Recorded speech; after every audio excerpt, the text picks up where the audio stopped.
sedikit pantun. Jalan-jalan beli rupiah. Cakep. Jangan lupa berangkat pakai sandal. Cakep. Selamat siang Bapak Ibu semua. Selamat datang di seminar sehat di era digital. Yeay. Baik Bapak Ibu sekalian, mari kita simak sambutan dari Bapak Eko selaku Ketua Panitia kita. Kepadanya kami persilakan. Terima kasih kepada Bapak Eko atas sambutannya. Baik, untuk acara selanjutnya yang mana akan ada beberapa sesi talk show yang mana akan disampaikan oleh Kak Kesha selaku moderator kita hari ini. Baik, terima kasih banyak Kak Yuni. Selamat siang Bapak dan Ibu. Perkenalkan saya Kesha selaku moderator pada pagi hari ini. By the way, kita di sini pasti punya banyak aktivitas. Ada yang dari kerja, dari pagi sampai sore, bahkan sampai malam. Tentunya punya nutrisi yang tepat itu adalah hal yang krusial. Kadang kita sampai siang aja udah capek, udah ada pegel-pegel. Tentunya nutrisi yang tepat ini adalah salah satu kunci untuk produktivitas. Hari ini kita akan bahas sesi pertama yang berjudul nutrisi tepat untuk produktivitas yang akan dibawakan oleh narasumber kita, Dr. Alicia, spesialis gizi klinik. Untuk Dr. Alicia kami persilakan. Baik, terima kasih Dr. Alicia untuk penyampaiannya. Kami buka untuk sesi tanya jawab. Untuk Bapak Ibu yang punya pertanyaan, silakan diangkat tangannya. Ya, baik, Bapak silakan disampaikan pertanyaannya. Terima kasih sudah terjawab ya Pak ya. Oke, kita akan lanjut ke sesi selanjutnya. Sebelum itu kita sudah membuka untuk Kavidutnya. Baik, gimana Bapak dan Ibu udah memasuki jam 12? Udah mulai pegel-pegel? Udah mulai kesemutan mungkin? Ya, itu mungkin salah satu tanda dari tubuh yang kurang sehat. Nah, selain itu kita punya sesi yang kedua yang akan membahas tentang gerakan sederhana untuk tubuh yang bugar yang akan dibawakan oleh Bapak Albert. Untuk Bapak Albert, kami persilakan naik ke atas panggung. Baik, terima kasih banyak Bapak Albert untuk penyampaian materinya. Untuk Bapak dan Ibu, mungkin ada pertanyaan, silakan mengangkat tangannya. Baik, tidak ada pertanyaan. Baik, terima kasih banyak untuk perhatiannya Bapak dan Ibu dan juga Dr. Alicia dan Bapak Albert. Untuk acara selanjutnya, saya akan kembalikan pada MC kita, Ibu Yuli. Baik, terima kasih Kak Kesha. Materi untuk kali ini sangat bermanfaat sekali ya Bapak Ibu sekalian. Jadi kita lebih aware kepada kesehatan kita. Untuk acara selanjutnya yaitu doa atau penutup yang mana akan dibacakan oleh Bapak Anto. Waktu dan tempat kami persilakan. Terima kasih Bapak Anto. Acara selanjutnya yaitu foto bersama dengan para narasumber dan moderator. Baik, karena kita sudah ada di penghujung acara, saya Wahyu Maimunah selaku Master of Ceremony pamit undur diri. Sampai berjumpa di event-event selanjutnya. Wassalamualaikum warahmatullahi wabarakatuh.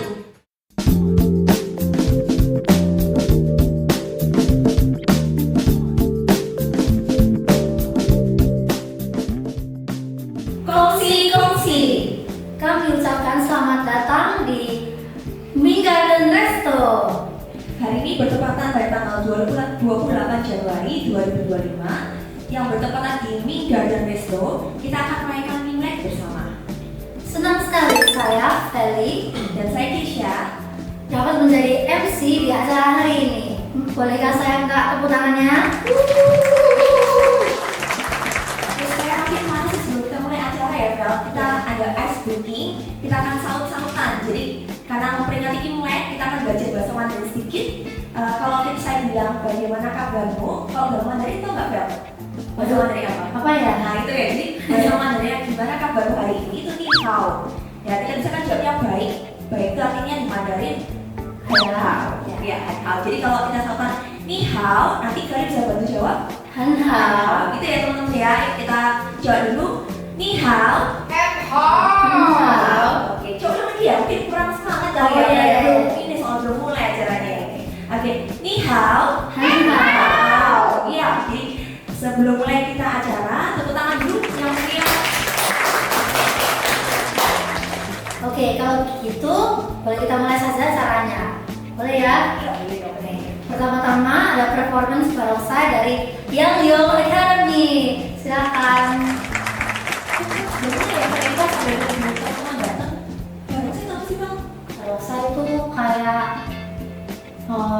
mythical creature gitu ya. Apa itu aku juga kurang tahu. Aduh. Tapi yang biasanya kalau aku tahu tuh barongsai itu ada kayak orang-orang kayak kostum nggak sih? Oh iya iya benar Biasanya benar. anak-anak kan pada takut, tapi kayaknya bakal takut sih karena barongsai ini lucu-lucu. Ya silakan bagi barongsai dari Liang Pyong, silakan maju ke depan. Wah tadi bagus sekali ya performance-nya, nggak serem sama sekali.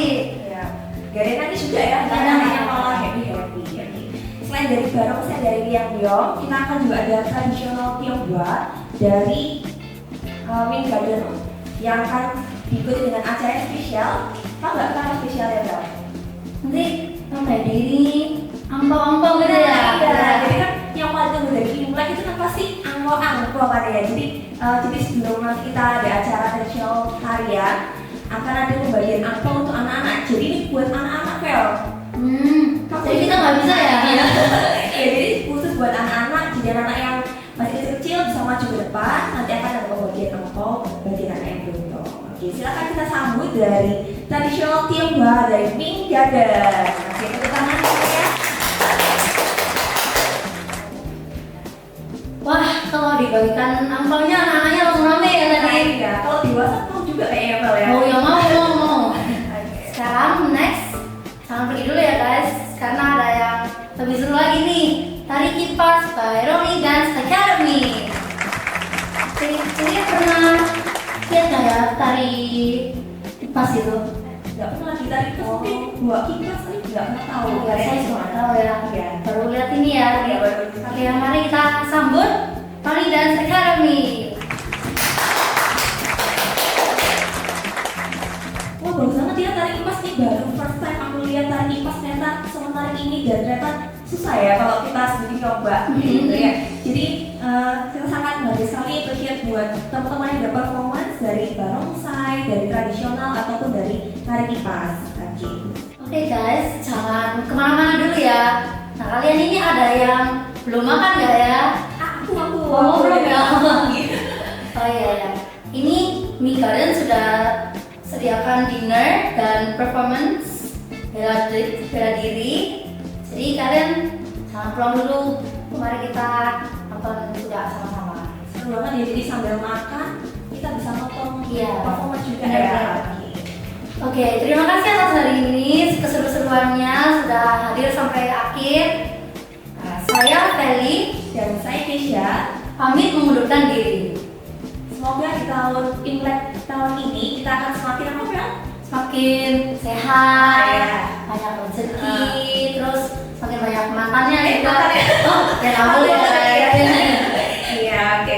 Sekian dan acara hari ini. Share. Kongsi.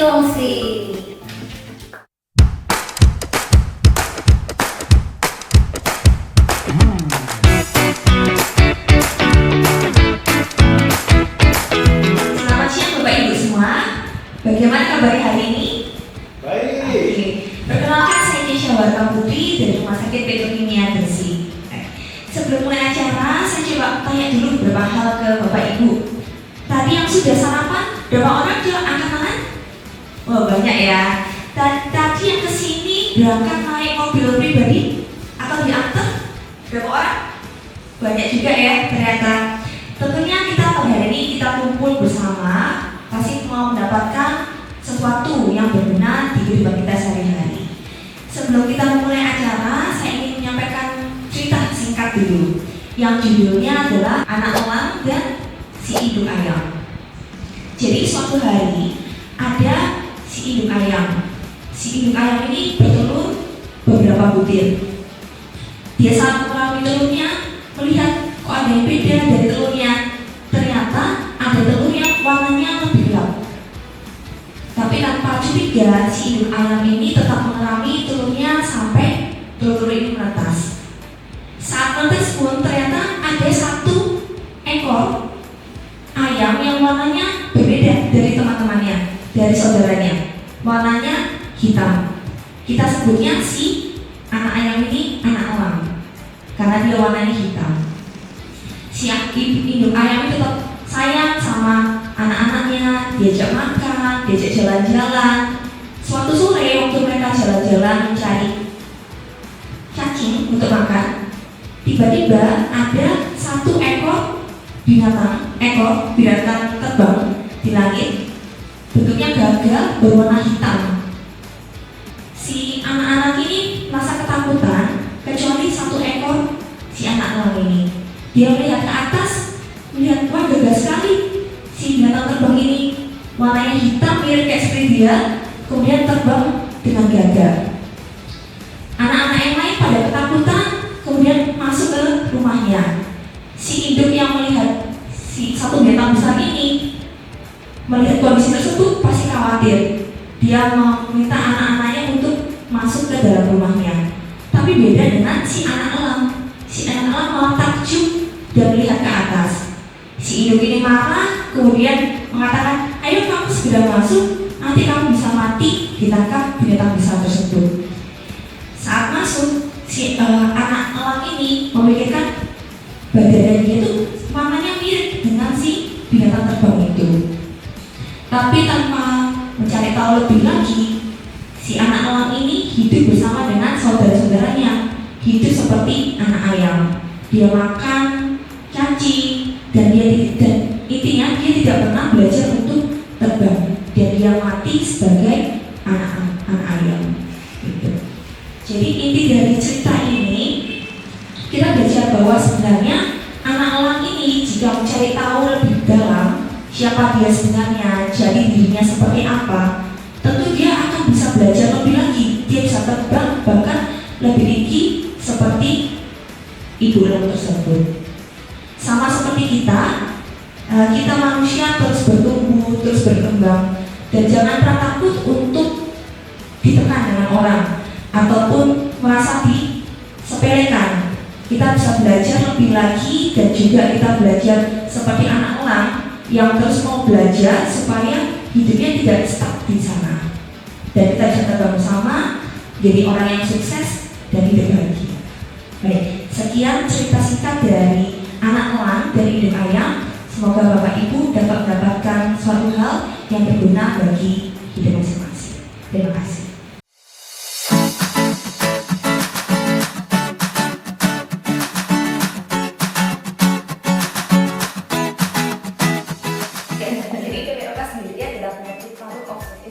Dari istilahnya sendiri, kronis artinya penyakit sudah menanggung, tidak terjadi tiba-tiba. Biasanya banyak pencetusnya, yang utama yang paling disebabkan adalah rokok. Karena rokok sebenarnya adalah bahan iritan kimia yang mengiritasi bagian paru utamanya dari bagian paru-paru kecilnya. Dimana dengan yang bahan-bahan seperti nikotin ataupun kimia lain, dengan ada iritasi tersebut akan menyebabkan sebuah infeksi. Apalagi di Indonesia sendiri banyak sakit untuk pilek yang tidak ditangani dengan baik, akan jadi menabung bisa dihitung di PPOK tadi kepanjangannya adalah penyakit paru dokter ya, penyakit paru yang kronis ya. Oke, mungkin dari teman-teman semuanya, audiens mungkin ada yang ingin menanyakan bagaimana penyakit dari sekitar kita yang mungkin muncul entah karena terlalu banyak mengkonsumsi nikotin ya, atau mungkin berada pada sebuah pekerjaan yang mengharuskan mereka itu menghirup sesuatu yang tidak bagus. Mungkin ada yang ingin ditanyakan, kami persilakan langsung kepada pakar kita, ada Dr. Kesia di sini. Boleh tentang penyakit paru-paru atau mungkin, silakan Ibu. Baik, perkenalkan saya Fanda. Saya ingin ada dua pertanyaan ya. Yang pertama tentang PPOK sendiri ini, gejalanya apa ya? Kalau itu dialami oleh seseorang yang memang tidak merokok, apakah itu mungkin? Nah, yang kedua, kalau di sekitar kita ada yang mengalami penyakit TB, tadi kan dokter menyampaikan ini kronis ya, mungkin bisa saja diawali dengan TB kan. Nah, tapi dia ini tidak mau berobat. Nah, bagaimana caranya kita menghadapi orang di sekitar kita yang mengalami PPOK ini? Oke, dua pertanyaan langsung dokter, boleh langsung dijawab. Yang pertama adalah apa sih gejala PPOK kalau misalkan orang tersebut sebenarnya tidak merokok? Apakah dia juga bisa terjangkit PPOK? Yang kedua adalah bagaimana dengan TB?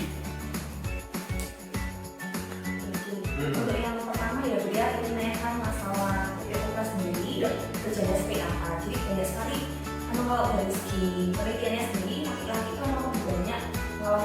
karena mungkin faktornya dari lingkungannya dan juga kelompok utama.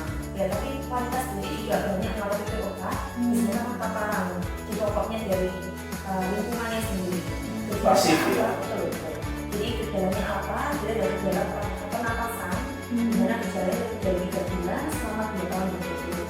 Ya sudah ada batuk, batuknya ada dakar ataupun kering, pilek. Jadi kalau sampai ada gejala itu 3 bulan, dia ada alerginya, sudah diobati tapi belum perbaikan, nanti bisa membatalkan gejala. Pertanyaan kedua, bagaimana dengan orang yang terjangkit TB tapi tidak mau berobat? Nah, dan TB sendiri itu beda ya Bu ya dengan PPOK. Jadi untuk TB sendiri itu adalah penyakit paru yang diakibatkan karena bakteri. Bukan sebenarnya untuk bakteri itu berdiri. Sedangkan PPOK sendiri bukan karena akibat bakteri, tapi karena paparan yang terus menerus sehingga saluran kita ini menjadi hitam, sehingga bakteri ataupun virus itu gampang masuk tapi tidak bisa keluar kembali. Jadi beda dari ini berbeda satu dari karena bakteri, yang kedua karena paparan yang hitam. Nah, kemudian menanyakan bagaimana jika orang yang sakitnya TB tidak mau berobat. Jadi kondisi yang bahaya sekali sebenarnya karena TB sendiri adalah bakteri yang tidak bisa mati tiba-tiba. TB itu kan jika dia tidak sembuh diri tanpa diobati. Dengan TB sendiri pengobatannya minimal 6 bulan, bahkan ada 9 bulan, 12 bulan kalau dia obat sendiri itu tidak bekerja dengan baik. Nah, kalau kita mengingatkan untuk dirinya sendiri, kadang orang itu belum tentu obat dengan dirinya. Mungkin Pak, Bapak berobat karena kasihan badannya dan sebagainya. Tapi banyak orang mungkin nggak sayang mungkin ya buat dirinya, tapi lebih sayang mungkin ke anaknya. Jadi kita bisa bantu dengan menjelaskannya. Mungkin ada anak yang kecil, anak bayi yang benar-benar paparannya sangat tinggi sekali. Jadi dengan mengingatkan bukan untuk dirinya, tapi untuk keluarganya mungkin bisa lebih mudah. Oke, begitu ya. Mungkin terjawab Ibu Vanda. Terjawab. Oke. Ada pertanyaan lain? Oh silakan, Arya. Gini dokter, gimana pendapat orang yang dia tuh sering rokok, tapi dia tuh juga sering melakukan aktivitas seperti olahraga? Apakah itu termasuk mendapatkan penyakit? PPOK seperti ini. Oke.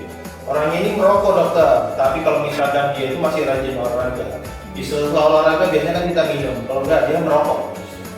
Itu apakah dia juga kemungkinan terjangkit PPOK atau nggak apa-apa, asal olahraganya rutin, PPOK nggak mungkin masuk. Lain sekali ya Mas ya, jadi Mas menanyakan juga olahraga yang sering ya apakah merupakan resiko dari PPOK sendiri ya. Jadi untuk olahraga sendiri itu ada banyak keuntungan. Jadi banyak sekali orang olahraga tujuannya itu kalau jantung dengan olahraga pembuluh darah itu mempunyai kebentangan. Nanti cabang-cabang ini akan membantu jika ada sumbangannya. Jadi olahraga sendiri lebih kesannya untuk terapi bagian jantungnya karena dari jantung sendiri mempunyai pembuluh darah kecil-kecil yang membantu jika ada sumbatan. Nah, beda dengan PPOK. PPOK ini organ jadi ada jantung, paru-paru di samping-sampingnya. PPOK itu mengenai bukan jantungnya, tapi mengenai bagian paru-parunya. Jadi dari paru-paru sendiri jika ada gangguannya nanti bisa mengakibatkan ke gagal jantung sendiri. Jadi kalau misal yang ditanyakan dengan olahraga, apakah bisa mengurangi PPOK-nya, tapi dengan merokok juga, tentu itu juga timbal balik ya Mas ya, karena dari rokok sendiri mengiritasi bagian parunya, tapi parunya sendiri juga nanti bekerja lebih berat ke arah jantungnya. Jadi ada baiknya kalau misalkan memang orang memang hobinya adalah olahraga, ya sebisa mungkin memang urusan dengan rokok ini dihindari ya dokter. Karena tidak ada efek yang tidak ditimbulkan dari rokok, pasti ada. Bahkan kita rokok pasif pun juga kena ya dokter ya. Kalau bilang masalah paru sendiri, paru sangat penting ya, organ yang berdekatan, aliran darahnya nanti dari paru ya ke jantung. Jadi kalau parunya nggak bagus, jantungnya nggak bagus, jadi akhirnya timbal balik. Oke, jadi kita harus benar-benar jaga ya kalau misalkan udah bagus olahraga terus, sebaiknya rokoknya dihindari. Mungkin terjawab, Pak Arya? Terjawab. Oke, baik. Terima kasih Bapak Ibu untuk pertanyaan-pertanyaannya. Hari ini kita bersama dengan Dr. Kesia menjelaskan tentang bagaimana kita harus hidup sehat agar terhindar dari PPOK. Sekian untuk bincang-bincang sehat kita kali ini. Kita bertemu di lain kesempatan. Thank you, dokter.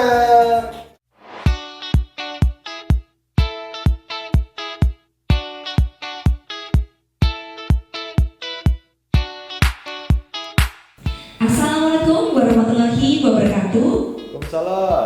Selamat siang Bapak Ibu semua. Senang sekali saya pada hari ini Keisha Warga Putri, dokter umum dari Rumah Sakit Petrokimia Gresik yang akan membawakan acara pada pagi hari ini. Sebelum kita masuk ke acara, saya ingin tanya dulu ke Bapak Ibu semua. Nanti bisa balik dengan angkat tangan. Siapa Bapak Ibu di sini yang punya media sosial, punya Facebook, Twitter, ataupun Instagram, ataupun yang lain? Bisa angkat tangan? Punya. Oh, banyak ya. Siapa Bapak Ibu di sini yang menggunakan media sosialnya untuk keperluan informasi kesehatan? Bisa angkat tangan? Wah, sudah mulai berkurang ya. Yang terakhir, siapa Bapak Ibu di sini yang sering scroll Facebook mungkin 1 kali sehari? Bisa angkat tangan?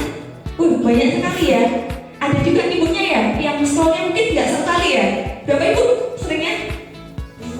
5 kali. Jadi hampir tiap jam ya mungkin scroll. Jadi banyak sekali ya Bapak Ibu yang di sini suka scroll Facebook ataupun Instagram ataupun TikTok. Jadi scroll ini salah satu dampak dari media sosial sendiri. Media sosial pasti sudah tidak asing ya bagi kita. Semua orang hampir sini punya media sosial, dari usia yang kecil bahkan sampai yang sudah berusia. Nah, di sini kita mau membahas bagaimana sih dampak dari media sosial pada kesehatan mental kita. Media sosial mungkin kita gunakan untuk berbagai momen, bagi foto, berbagai video, ataupun berbagai prestasi.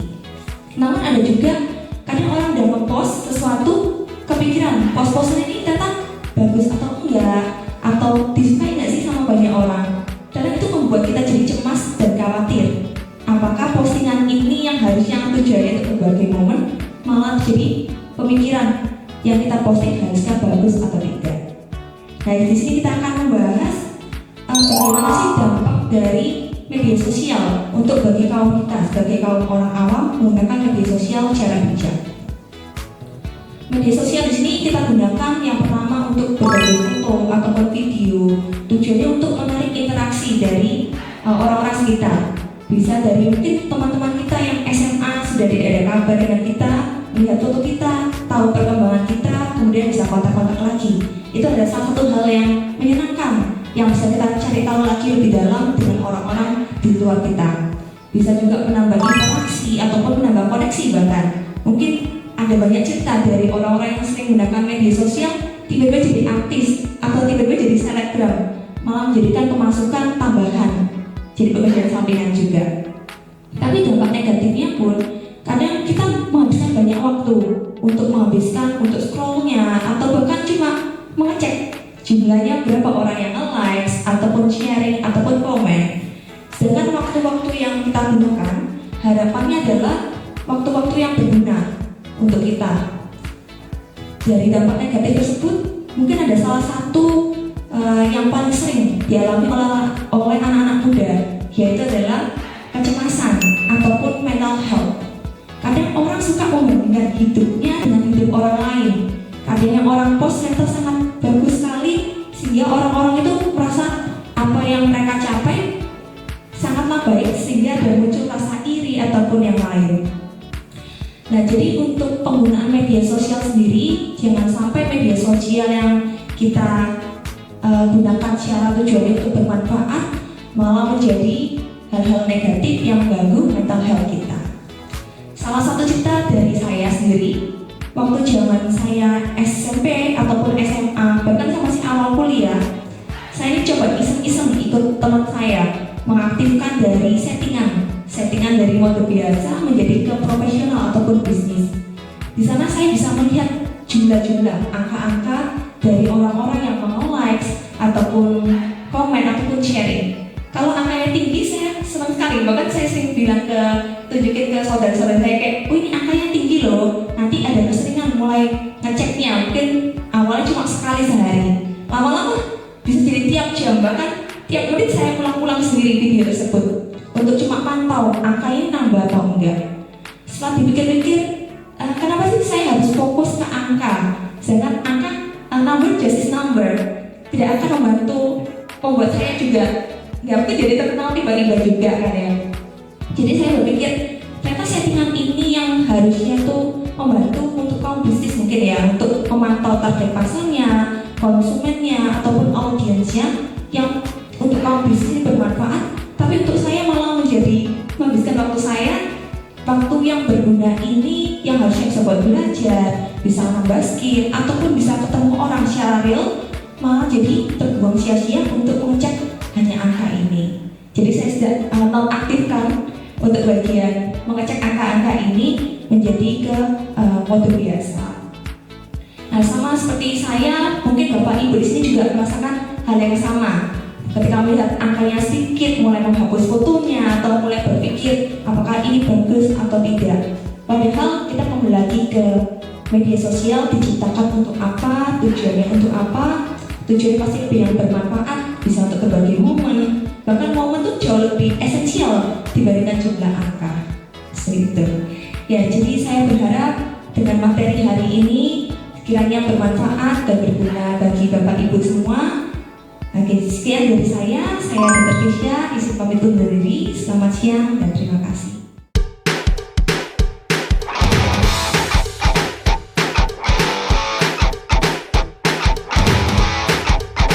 Halo semua, kenalin aku Dr. Kesha. Hari ini aku akan memperkenalkan produk terbaru kita dari Kesha Shop, yaitu adalah baju jaga. Kita bilangnya scrap di sini.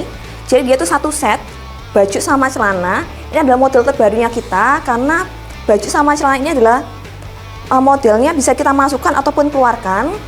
Nanti ada dua varian, yaitu lengan pendek sama lengan panjang. Dimana produknya yang bahannya ini itu bahannya halus banget, jadi kelihatannya emang tebel, tapi kalau dipakai dingin, jadi waktu buat jaga malam ataupun jaga siang, walaupun dia keringetnya bakal nyerap ke baju ini. Selain baju yang warna navy, kita juga punya varian banyak. Ada baju yang warna hitamnya juga, biru yang bisa dipakai sama Korean drama ya. Kalau Korean drama kita sering banget lihat baju biru yang gelap ini, hijau yang buat TPDS beda biasanya, ataupun warna hijau telur asin ini gitu. Jadi nanti ada dua varian yang lengan panjang ataupun lengan pendek dengan harga yang terjangkau pastinya.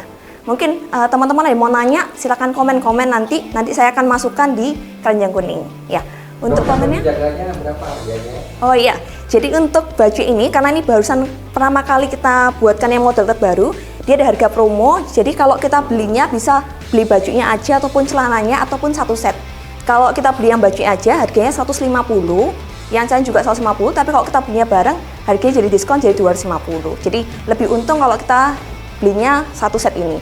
Kalaupun beli satu set, kita juga bisa beli ukurannya terpisah. Jadi kalau misal bajunya S, celananya kekecilan S, mau pesennya M itu nggak masalah gitu. Tapi nanti kita buatkan paketannya gitu. Oke, udah nggak terasa ini udah mau jam 12, artinya udah 1 jam saya menemani kalian buat live.